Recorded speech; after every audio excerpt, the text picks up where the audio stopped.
Kira pressed her back against the cold metal wall of the research lab. Her hands shook as she held the datapad that contained her greatest discovery. The numbers on the screen were clear. She had found the weakness of the Shadow Stalkers, the deadly creatures that hunted on this planet. But would anyone listen to her? The alarm bells rang through the Zephyrian outpost. Red lights flashed in the corridors. Kira could hear the sound of heavy boots running past her door. The Shadow Stalkers were attacking again. This was the third attack this week, and each time they lost more soldiers. Commander Thex Norden's voice boomed over the speakers. All units to battle stations. Prepare for immediate evacuation. We leave this cursed planet in 1 hour. Kira grabbed her research and ran toward the command center. She had to tell them what she found. The Shadow Stalkers were not just mindless beasts. They hunted using sound. They tracked their prey by listening to heartbeats and breathing. But they had one weakness that no one knew about. The command center was full of noise and panic. Zephyrian. Officers shouted orders at each other. Maps and screens showed the positions of the attacking creatures. Commander Thex stood in the middle of it all, his tall frame covered in battle armor. "Commander," Kira called out, pushing through the crowd, "I have important information about the Shadow Stalkers." Thex turned to look at her. His eyes were cold and filled with disgust.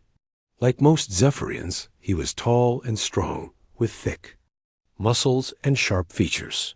Kira was different.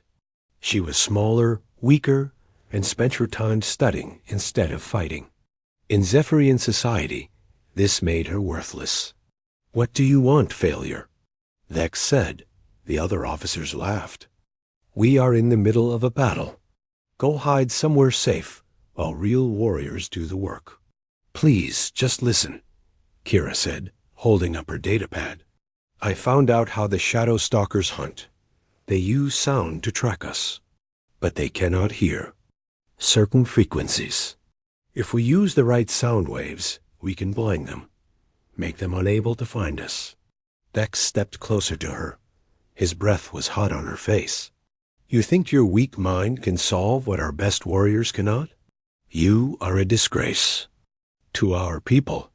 Your parents should have left you to die when you were born." The words hit Kira like a physical blow. She had heard them before, many times, but they still hurt. "Commander, please. The data is all here. Look at the research." "I do not need to look at anything from you," Thex said. He knocked the data pad from her hands. It crashed to the floor and broke into pieces. "You are weak. You slow us down. You make us all look bad." Another officer ran up to them. "Commander, the Shadow Stalkers have broken through the outer wall. We need to leave. Now, load everyone onto the ships," Thex ordered. "We evacuate in 15 minutes. The command center emptied quickly. Officers and soldiers ran toward the landing bay where their ships waited. Kira bent down to pick up the pieces of her broken datapad, but it was no use. Years of research were destroyed. She followed the others toward the ships, but Commander Thex blocked her path. 2 other soldiers stood behind him. "Where do you think you are going?" Thex asked. "To the ships. You said everyone evacuates." Thex smiled, but it was not a kind smile. "I said we load everyone. I did not say we load genetic failures. You are a waste of space and resources. Our people will be stronger without you." Fear filled Kira's chest. "You cannot leave me here. The Shadow Stalkers will kill me. Then you will die as you lived. Useless." Thex nodded to his soldiers. They grabbed Kira's arms and dragged her away from the landing bay. They threw her into a storage room near the outer wall of the outpost. The door slammed shut, and she heard the lock. Click. Kira pounded on the metal door with her fists, but it would not open. Through the small window in the door, she could see the Zephyrian ships taking off. Blue flames shot from their engines as they rose into the dark sky. In minutes, they were gone. She was alone on a planet full of monsters. The storage room was small and cold. There were some emergency supplies in boxes along the walls. Food that would last maybe a week. A small medical kit. An old energy weapon that probably did not work. Kira sat on the floor and tried not to cry. She had always known her people did not value her, but she never thought they would leave her to die. The shadow stalkers would find her soon. They could smell fear, and she was very afraid. A loud crash came from somewhere in the outpost. Then another. The shadow stalkers were inside the building now. They moved through the corridors, searching for anything alive. Kira could hear their claws clicking on the metal floors. She picked up the old energy weapon and checked its power cell. It had maybe enough energy for a few shots. Not enough to fight off a pack of shadow stalkers, but maybe enough to make her death quick instead of slow. The clicking sounds got closer. Kira backed into the corner of the room and raised the weapon. Her hands were shaking so badly she could barely hold it steady. The clicking stopped right outside her door. Something scratched at the metal, long claws scraping against steel. The shadow stalker on the other side was testing the door, looking for a way in. Kira held her breath. Maybe if she was very quiet, it would go away. Maybe it would not know she was there. The scratching stopped. For a moment, there was only silence. Then the door exploded inward.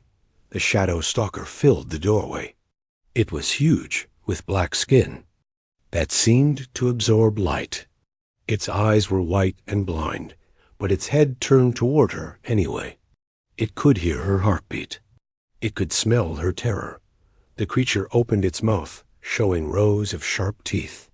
It made a sound like wind blowing through broken glass. Kira fired the energy weapon. The beam hit the shadow stalker in the chest, but barely slowed it down. She fired again and again until the weapon was empty. The creature lunged at her. But something strange happened. When Kira screamed, the shadow stalker stopped. Its head tilted to one side, like it was confused. She screamed again, a high-pitched sound of pure terror. The shadow stalker backed away from her. It shook its head like something was hurting it. Kira realized what was happening. Her scream was at exactly the right frequency. The frequency that her research had shown would confuse these creatures. The data that Commander Vex had refused to look at was saving her life. She kept screaming, changing the pitch higher and higher. The shadow stalker stumbled backward out of the room. It ran down the corridor, making sounds of pain. Kira fell to her knees, gasping for air. She was alive, but for how long? Far above the planet, a small human ship detected the Zephyrian departure. The pilot, Jake Miller, frowned at his instruments. Why would they leave so suddenly? And why were there still life signs at the outpost? Jake turned his ship toward the planet's surface. Maybe someone down there needed help. Jake Miller guided his small ship through the thick clouds that covered the planet. His scanner showed one weak life sign at the abandoned outpost. Whoever was down there was in trouble. Lisa, run a full scan of the area, Jake said to his ships. Computer, scanning now, Jake, the female voice replied. Lisa was an advanced artificial intelligence, but Jake thought of her as a friend. I detect multiple hostile life forms surrounding the outpost. The remaining survivor appears to be trapped inside. Jake looked at the images on his screen. The creatures around the building were unlike anything he had seen before. They were huge, black, and moved like predators hunting prey. What are those things? He asked. Unknown species? They appear to be apex predators. The colonists who were here before called them shadow stalkers, according to their abandoned database. Jake checked his weapons. His ship was small and fast, built for exploration, not fighting. But he had some defensive systems and a few personal weapons. Maybe it would be enough. Take us down, Lisa. Someone needs help. Jake, this is very dangerous. These creatures killed all the other colonists. You should call for backup. The nearest human ship is 3 days away. Whoever is down there will be dead by then. Jake strapped himself into his pilot's seat. Besides, we cannot just leave someone to die. Lisa was quiet for a moment. Then she said, "This is why I like humans. You do stupid, brave things." Jake smiled. "Thanks, Lisa. I think." The ship touched down near the outpost. Through his window, Jake could see the damage the creatures had done. Walls were torn open. Equipment was scattered everywhere. It looked like a war zone. Life sign is in the storage area on the east side, Lisa reported. But Jake, there are 3 shadow stalkers between you and that location. Jake picked up his plasma rifle and checked his armor. It was not military grade, but it might keep him alive long enough to help whoever was trapped. "Wish me luck," he said, opening the ship's door. "Humans do not need luck," Lisa said. "You make your own." The air outside was cold and smelled like metal and death. Jake moved carefully toward the outpost, staying low and quiet. The shadow stalkers were somewhere nearby, but he could not see them yet. He reached the outer wall and looked around the corner. One of the creatures was standing near the entrance to the storage area. It was even bigger up close, with claws as long as knives and skin that seemed to drink in the light. Jake aimed his rifle and fired. The plasma bolt hit the creature in the side, spinning it around. It let out a shriek that hurt his ears. The other shadow stalkers answered from different parts of the outpost. The wounded creature charged at Jake. He dove to the side and fired again. This time, the bolt hit its head, and the creature dropped to the ground. "One down," Jake said into his radio. 2 to go. "They are converging on your position," Lisa warned. "Move fast." Jake ran to the storage room door. It was locked, but his plasma rifle made short work of the metal. The door fell inward with a crash. Inside, he found her. The alien was small compared to what Jake expected. She was about his height, with blue-gray skin and large dark eyes. She was holding a broken energy weapon and looked terrified. When she saw Jake, her eyes grew even wider. She said something in a language he did not understand, but her tone was clearly afraid. "Hey, it's okay," Jake said, holding up his hands to show he was not a threat. "I'm here to help." The alien said something else, still in her own language. She was backing away from him. "Lisa, can you translate?" Jake asked. "Working on it," Lisa's voice came from his radio. "She is speaking Zephyrian. She is asking what you are, and why you have not killed her yet." Jake frowned. "Tell her I'm human, and I'm here to rescue her." Lisa translated through Jake's radio. The alien listened, then responded. "She says humans are a weak species, and asks why a weak being would try to rescue anyone," Lisa translated. "Tell her that we help people because it's the right thing to do," Jake said. "And we need to leave now before those creatures find us." Before Lisa could translate, a shadow stalker appeared in the doorway behind Jake. The alien screamed and pointed. Jake spun around and fired his rifle, but the creature was already lunging at him. The shadow stalker knocked Jake to the ground. His rifle went flying. The creature raised its claws to strike, but then something strange happened. The alien was screaming, but not from fear. Her scream was loud and high-pitched, like a siren. The shadow stalker stopped its attack and shook its head. It seemed confused and in pain. Jake rolled away and grabbed his rifle. He fired 3 quick shots into the creature's chest. It fell backward and did not move. "What was that?" Jake asked, getting to his feet. Lisa had been listening and translating. She says her scream confused the creature. She discovered that shadow stalkers are sensitive to certain sound frequencies. Jake looked at the alien with new respect. You figured out their weakness? The alien nodded and spoke. Lisa translated. She says yes, but her people would not listen. They called her weak and left her here to die. They left you here on purpose? Jake could not believe it. What kind of people abandon their own? The alien's response came through Lisa. She says strong people who do not waste time on the weak. Jake felt angry. He had risked his life to save this person, and her own people had thrown her away like garbage. Well, they were wrong. You are not weak. You found the answer they could not. The alien looked surprised by his words. She spoke again. She asks why you would risk your life for a stranger, Lisa translated. Because that is what humans do. We help each other. Jake looked toward the door. Now we really need to leave. That noise probably attracted more of those things. As if, to prove his point, they heard claws clicking on metal from somewhere in the outpost. More shadow stalkers were coming. Jake helped the alien to her feet. She was injured, with cuts on her arms and legs, but she could walk. My ship is outside. Jake said, "Stay close to me." They moved carefully through the damaged outpost. Jake could hear the shadow stalkers searching for them, but the creatures seemed confused. The alien scream had done something to their senses. They reached Jake's ship without being attacked again. The alien stopped when she saw it. She says it is very small for a warship, Lisa translated. It's not a warship. It's an exploration ship. Jake opened the door. Humans do not build everything for fighting.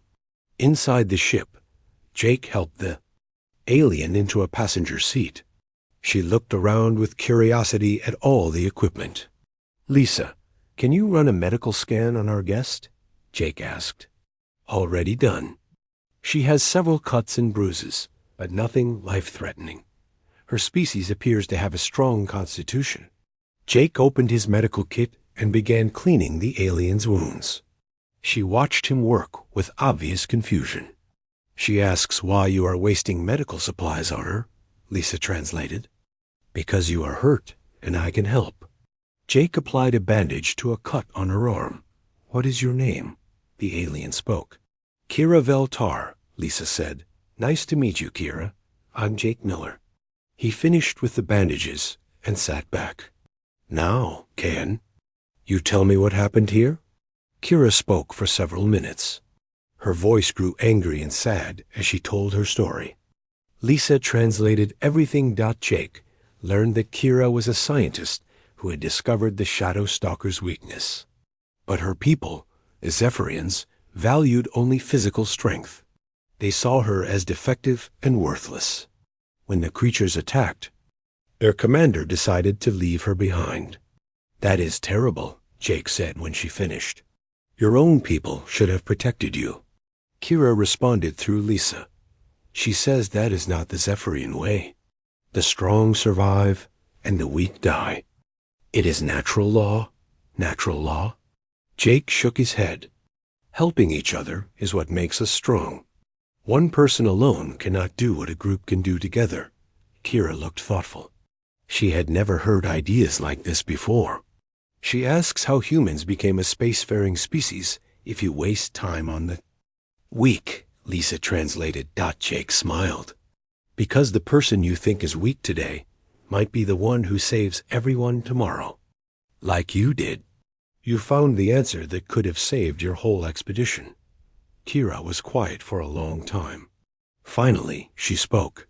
"She says she wants to understand human ways," Lisa said. "Good," Jake replied. "Because I think we have a lot to learn from each other."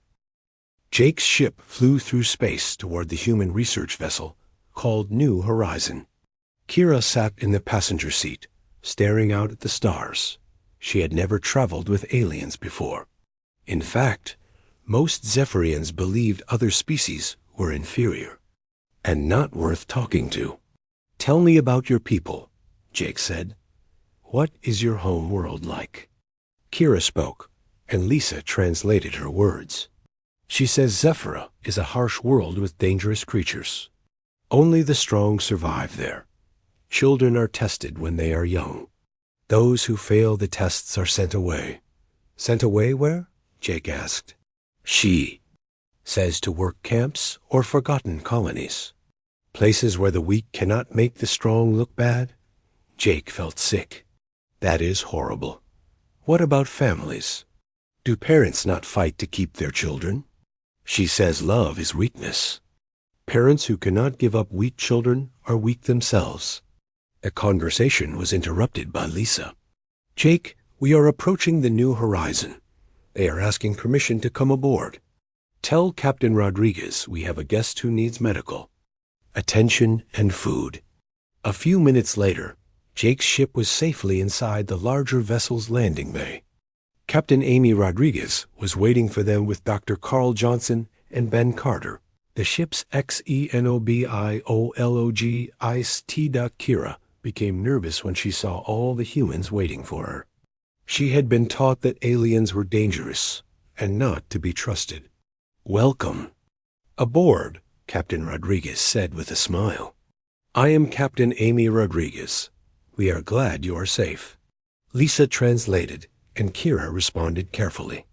She says she thanks you for allowing her on your ship, but she does not understand why you would. Help an enemy, Lisa said. Enemy?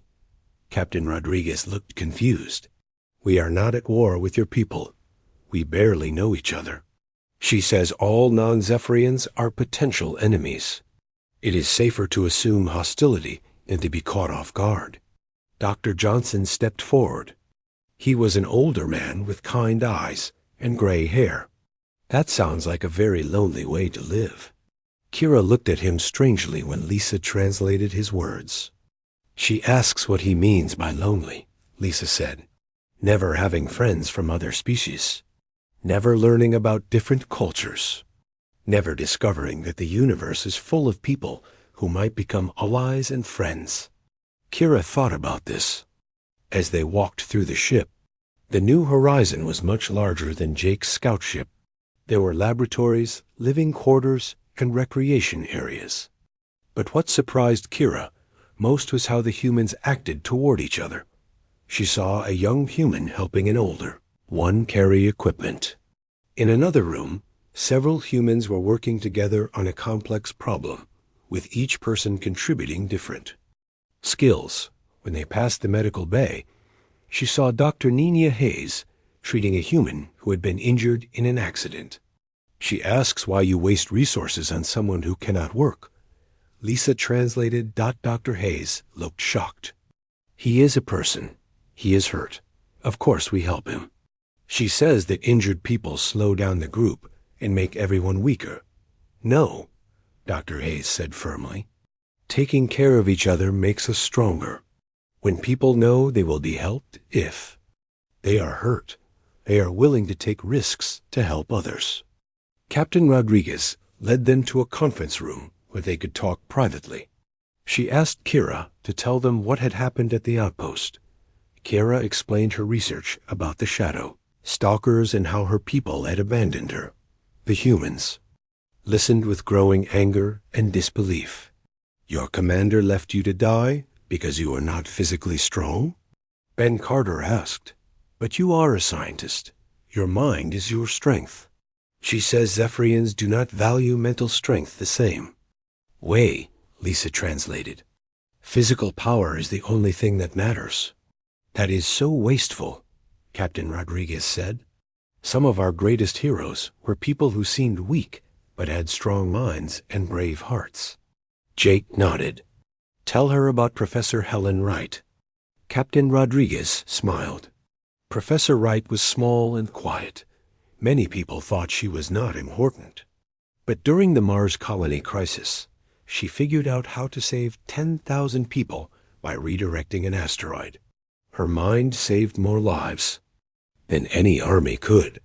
Kira listened to this story with fascination. Lisa translated her response. She asks if Professor Wright was honored for this achievement. She received the highest civilian award our government gives. Her statue stands in the capital of Mars Colony. But more importantly, she saved people who went on to have children and grandchildren. Her actions live on in thousands of lives. She says this is very different from Zephyrian culture. Lisa translated. Dr. Johnson leaned forward. Kira, can you tell us more about your research? What did you discover about the Shadow Stalkers? Kira's eyes lit up when she talked about her work. Even though her datapad was destroyed, she remembered everything. She explained how the creatures hunted using sound and how certain frequencies could confuse them. This is brilliant work, Ben Carter said. With the right equipment, we could create weapons that would make these creatures harmless. She asks why you would want to do that, Lisa said. Because knowledge should be shared. And because your discovery could save lives. Captain Rodriguez stood up. Kira, we would be honored if you would stay with us as our guest. You can continue your research here, and we can learn from each other. Kira was quiet for a long time. Finally, she spoke. She says she has never been invited to stay anywhere before, Lisa translated. Zephyrians only keep people who are useful for fighting or breeding. You are useful, Jake said. But more than that, you are interesting. We want to know more about your people and your ideas. She asks what you expect in return. Captain Rodriguez smiled. Nothing. We help because it is right, not because we expect payment. Over the next few days, Kira explored the human ship and learned about their culture.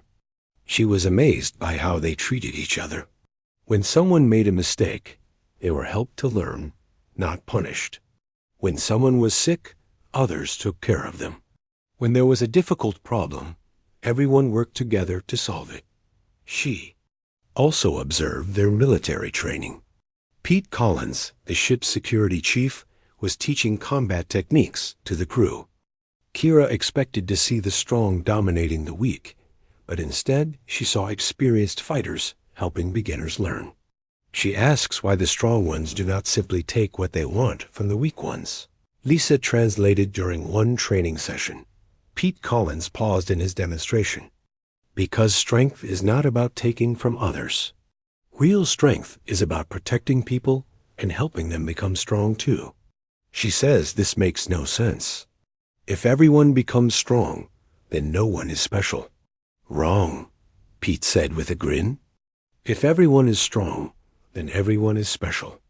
And we can do things together that no one could do alone. That evening, Jake found Kira in the ship's observation lounge, looking out at the stars. What are you thinking about? He asked. Kira spoke, and Lisa translated. She says she is thinking about her people. She wonders if they could learn to be different. Do you think they could?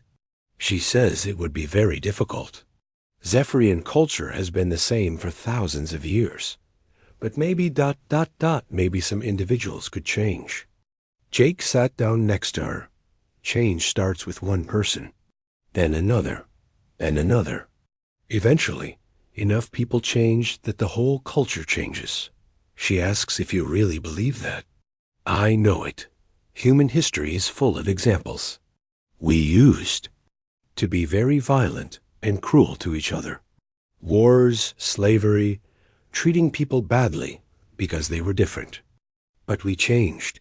It took time, but we changed. Kira was quiet for a while. Then she spoke again. She says she wants to help her people learn better ways, Lisa said. But first, she wants to learn more about human ways. We would be happy to teach. You, Jake said. And maybe you can teach us about Zephyrian culture too. Their conversation was interrupted by an urgent announcement from Captain Rodriguez. All senior staff to the bridge immediately. We have received a distress signal. Jake and Kira hurried to the bridge where Captain Rodriguez was studying at G. Message on the main screen. What is it? Jake asked. A Zephyrian colony ship has crashed on the planet below. They are under attack by shadow stalkers and calling for help. Kira stared at the message in shock. Lisa translated her words. She says that is the colony ship Bright Star. It carries 300 civilians, including many younglings. Her people, Jake said quietly. Captain Rodriguez turned to Kira. Would you be willing to help us rescue them? Your knowledge of the Shadow Stalkers could save lives.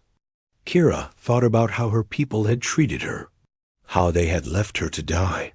She had every reason to refuse, but then she thought about the human values she had been learning, about protecting the weak, about helping others even when they had not helped you. She says yes, Lisa translated. She will help save her people.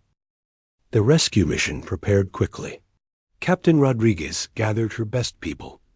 Jake as pilot, Dr. Nina Hayes as combat medic, Pete Collins as security specialist, and Ben Carter to help with the technical equipment. Kira would guide them and communicate with her people. They flew down to the planet in 2 ships.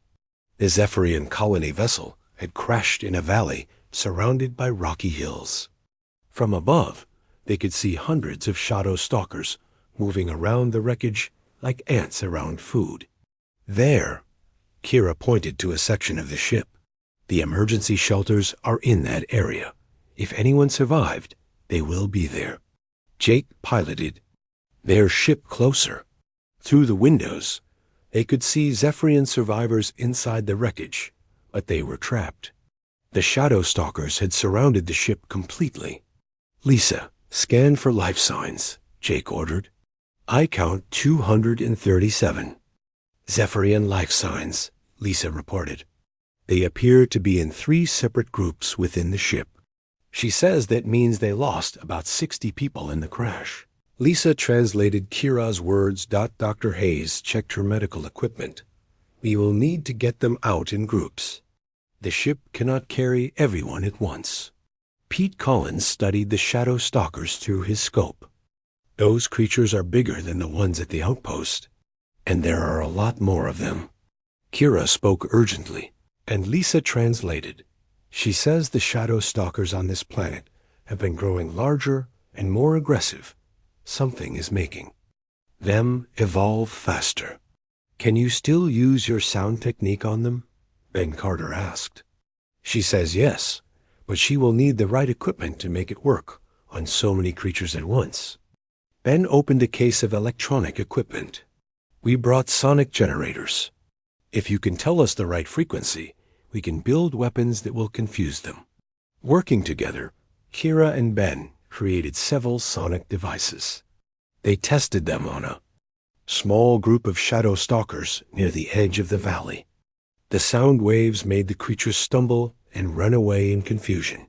It works, Pete said with satisfaction. Now we just need to get close enough to use them. The first rescue attempt almost ended in disaster. They landed near the colony ship and activated the sonic weapons. The shadow stalkers retreated, but not far enough. As soon as the humans and Kira stepped outside, the creatures attacked from 3 directions at once. These ones are smarter than the others, Jake shouted, firing his plasma rifle at a charging shadow stalker. They are learning to work together. The team fought their way to the colony ship's emergency hatch. Inside, they found the first group of survivors, 25 Zephyrians, huddled in a storage area. Most were civilians, scientists, engineers, and families with young children. But their leader was someone Kira recognized with shock and anger. Commander Vex Norden stood among the survivors, still wearing his battle armor. When he saw Kira, his face twisted with disgust. What is this genetic failure doing here? He demanded. And why is she traveling with these inferior humans? The other Zephyrians looked confused and frightened. They had been taught that humans were weak and not to be trusted. She is here to save your lives, Jake said firmly. Lisa translated his words. We do not need saving from humans, Vex replied through Lisa. We will fight our way out like true warriors. With what? Dr. Hayes asked. Half of you are injured, and you have no weapons that work against these creatures. Kira stepped forward and spoke to her people in their own language. She told them about her discovery and how the humans had helped her develop it into effective weapons. Lies, X said. She is trying to make herself look important. This failure could never create anything useful. Then stay here and die, Pete Collins said bluntly. We came to rescue people who want to be rescued. Some of the civilians looked uncertain. They were scared and had seen what the Shadow Stalkers could do, but they were also afraid to trust humans. An older Zephyrian female spoke up. Lisa translated. She asks if the humans really came here just to help strangers. Yes, Captain Rodriguez's voice came through their radios. That is what we do. She asks what you want in return. Nothing. We help because it is right. The old female looked at Thex, then at Kira, then at the humans. She made her decision and stepped toward the rescue team. She says she will trust the humans, Lisa translated. One by one, other civilians made the same choice. Soon, only Vex and a few of his warriors remained behind. You will all die for this weakness, X called after them. The evacuation of the first group went smoothly. The sonic weapons kept the Shadow Stalkers confused long enough to get everyone to the ships and off the planet. But when they returned for the second group, things went wrong. The Shadow Stalkers had learned. They attacked the ships before the rescue team could even land. Jake had to perform dangerous flying maneuvers to avoid the creature's claws and teeth. They are adapting to our tactics, Ben observed. We need a new plan. Kira studied the situation and spoke to Lisa. She says the creatures are being directed by an alpha female. If they can find and neutralize the alpha, the others will become confused and disorganized. Where is this alpha? Pete asked. She says it will be in the deepest part of the ship, where the sounds echo the most. The alpha uses sound to coordinate the pack. This meant going deep into the wrecked colony ship, through areas swarming with Shadow Stalkers. It was extremely dangerous. I will go, Jake volunteered. She says she must come too, Lisa translated Kira's words. She is the only one who can identify the Alpha's call. They made their way through the twisted corridors of the colony ship. Emergency lights flickered, and the walls groaned under the damage from the crash. Shadow Stalkers moved through the darkness around them, but the sonic weapons kept them at bay. The second group of survivors was trapped in the ship's dining hall. 40 Zephyrians, including more families with children. They were hungry, scared, and some were badly injured, but they were more willing to trust the rescue team than the first group had been. Word had spread that the humans had successfully saved the others. She says they want to know if the humans will really take them to safety. Lisa translated the words of a Zephyrian mother holding 2 small children. We promise, Dr. Hayes said, beginning to treat the injured. No one gets left behind. As they prepared the second group for evacuation, they heard a new sound echoing through the ship. It was louder and deeper than the normal Shadow Stalker. Calls. The Alpha, Kira said, and Lisa translated. She is calling the pack to attack. The coordinated assault began immediately. Shadow Stalkers poured into the dining hall from every entrance. The sonic weapons were not enough to stop so many creatures at once. We need to reach that Alpha, Jake shouted over the noise of battle. She says she knows where it is, Lisa translated Kira's words. But the path is very dangerous. More dangerous than staying here? Kira smiled grimly and shook her head. Jake and Kira fought their way deeper into the ship, while Pete and Dr. Hayes defended the survivors. The Alpha's calls were getting louder, guiding them toward the ship's lower levels. They found the creature in what had been the ship's main cargo hold. The Alpha Shadow Stalker was twice the size of the others, with scarred hide and eyes that glowed in the darkness. It stood on a pile of metal debris, calling out commands to its pack. Now what? Jake asked. Kira pulled out a modified sonic device that Ben had built for her. She says this should work, but she has to get very close. To the Alpha, close enough that it might kill her before the device takes effect. No, Jake said firmly. We go together. They approached the Alpha from two sides. The creature saw them coming and let out a roar that shook the entire ship. It leaped down from its pile of debris and charged at Kira. Jake fired his plasma rifle at the creature's side, drawing its attention. The Alpha turned toward him, giving Kira the chance she needed. She activated the sonic device at maximum power. The sound it made was so intense that even Jake, with his human ears, felt pain. The Alpha Shadow Stalker stopped its charge and thrashed. Wildly, clawing at its own head, the effect spread through the ship. All the other Shadow Stalkers began making sounds of confusion and pain. They stopped their coordinated attack and scattered in different directions. It worked, Jake said in amazement, but the Alpha was not finished. Even confused and in pain, it was still dangerous. It swung one massive claw at Kira, catching her across the chest and throwing her against the wall. Jake emptied his rifle into the creature. The plasma bolts finally brought it down, but Kira was badly hurt. Kira! Jake knelt beside her. She was bleeding from deep cuts and having trouble breathing. She says the pack will stay confused for a while, but not forever, Lisa translated weakly. She says you must get her people to safety. You are coming with us, Jake said, lifting her carefully. She says she might not survive the trip. Then we will do everything we can to make sure you do. Jake carried Kira through the damaged corridors of the colony ship. She was unconscious and bleeding badly. Behind them, they could hear the Shadow Stalkers starting to recover from the sonic attack. The pack was becoming organized again. When they reached the dining hall, Dr. Hayes immediately began treating Kira's wounds. She has lost a lot of blood, but I think she will survive if we get her to the ship quickly. Pete Collins was coordinating the evacuation of the second group of survivors. The creatures are regrouping outside. We have maybe 10 minutes before they attack again. The Zephyrian civilians watched as Dr. Hayes worked to save Kira's life. They had never seen aliens caring for one of their people before. Some of them spoke quietly among themselves. What are they saying? Jake asked Lisa. They are saying that they were wrong about humans. They see that you risk your lives for others, even for people who are not your own species. The evacuation proceeded quickly.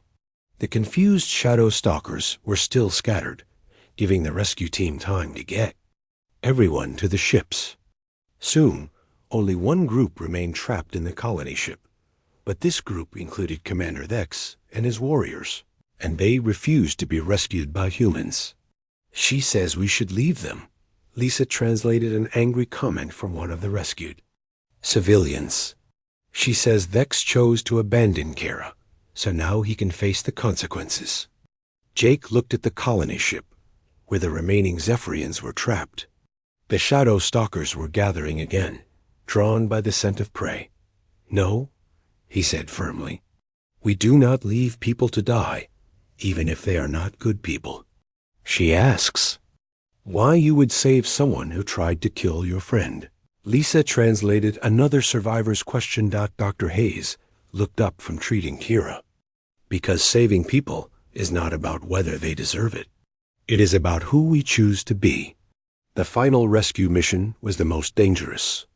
The Shadow Stalkers had learned from the previous attacks and were ready for the sonic weapons. They attacked from multiple directions, forcing the rescue team to fight their way through the ship. They found Vex and his remaining warriors in the ship's command center. There were only 12 of them left, and several were badly wounded. Vex himself had deep claw marks across his chest and was barely able to stand. When he saw Jake and the rescue team, his eyes filled with hatred. I do not need help from inferior beings. You are dying, Dr. Hayes said simply. Let me treat your wounds. I would rather die with honor than live by accepting charity from humans. Jake stepped forward. Your choice. But what about your warriors? Do they have to die because of your pride? Vex looked at his remaining soldiers. They were young Zephyrians who had followed his orders without question.